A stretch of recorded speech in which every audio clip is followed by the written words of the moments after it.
السلام علیکم ورحمۃ اللہ وبرکاتہ. ښه راغلاست دوستانو. دې درس کې موږ راوړي دي ستاسو پر وړاندې د انګلیسي ژبې هغه جملې کومو ته چې موږ په خپل کورني ژوند کې بار بار ضرورت لرو. لکه مثال موږ وایو دروازه بنده کا، المارۍ کولاو کړه، لوښي ووینځه، موبایل چارج ته کېږده وغیره. داسې جملې به موږ په انګلیسي ژبه کې څنګه وایو. راځئ د دې جملو په طرف. خو دوستانو که تاسو زموږ چینل سبسکرایب کړی نه وي نو مهرباني وکړئ زموږ چینل سبسکرایب کړئ چې آینده راتلونکي ویډیو تاسو ته په وخت باندې ملاویږي او زموږ ویډیو هم لایک کړئ. ډیره مننه. راځئ د دې جملو په طرف. اوله جمله موږ سره ده کلوز د ډور. کلوز معنا بندول. کلوز د ډور دروازه بنده کړه. دغه رنګ کې که موږ وایو چې کړکۍ بنده کړه نو بیا به موږ وایو کلوز د وینډو، کړکۍ بنده کړه. کلوز د ډور دروازه بنده کړه. کلوز د وینډو کړکۍ بنده کړه. دویمه جمله ده موږ سره اوپن د کبرډ. اوپن د کبرډ. اوپن خلاصه کړه، د کبرډ الماری یعنی الماری خلاصه کړه. دې ته ډېر خلک کپبورډ وایي خو کپبورډ ویل غلط دي بلکې دا موږ سره دی کبرډ. اوپن د کبرډ الماری خلاصه کړه. بله جمله ده موږ سره واش د کلاتس. واش معنا ووینځه، د کلاتس جامې. واش د کلاتس جامې ووینځه. واش د کلاتس جامې ووینځه. ډو د ډشز. ډو د ډشز معنا لوښي ووینځه. ډو د ډشز په ځای باندې مونږه واش د ډشز هم ویلی شو. واش د ډشز لوښي ووینځه او ډو د ډشز هم ویلی شو لوښي ووینځه. سیټ ود می. سیټ کېنه، ود می ما سره. سیټ ود می ما سره کېنه. ټیک ټی. ټیک معنا اسکا، ټی چای. ټیک ټی چای اسکا. چای څکلو دپاره مونږه ټیک لفظ استعمالو.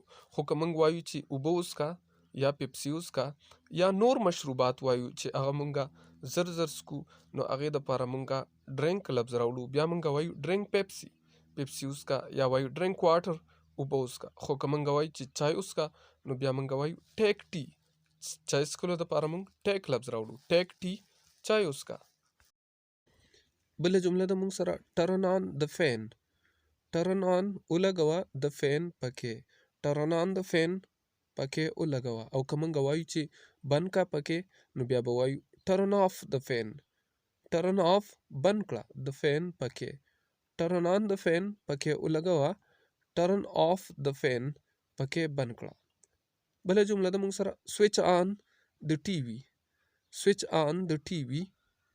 ټي وي ولګوه.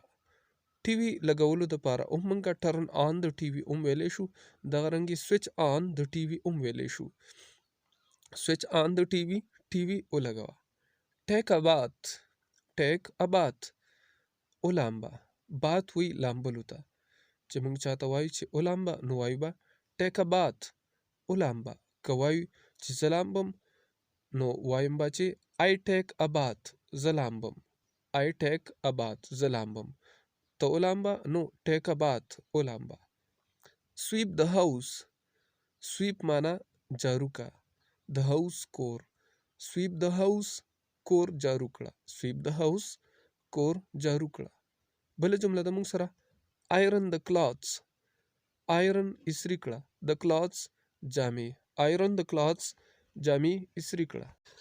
چینج یور کلاتس جامې بدلې کړه. چینج یور کلاتس جامې بدلې کړه. کوک د میل. کوک د میل خوراک پوخ کړه یا نونګلی پوخ کړه. کوک د میل خوراک پوخ کړه. پریپیر د ټي چای تیاره کړه. پریپیر د ټي چای تیاره کړه. برنګ واټر اوبه راوړه.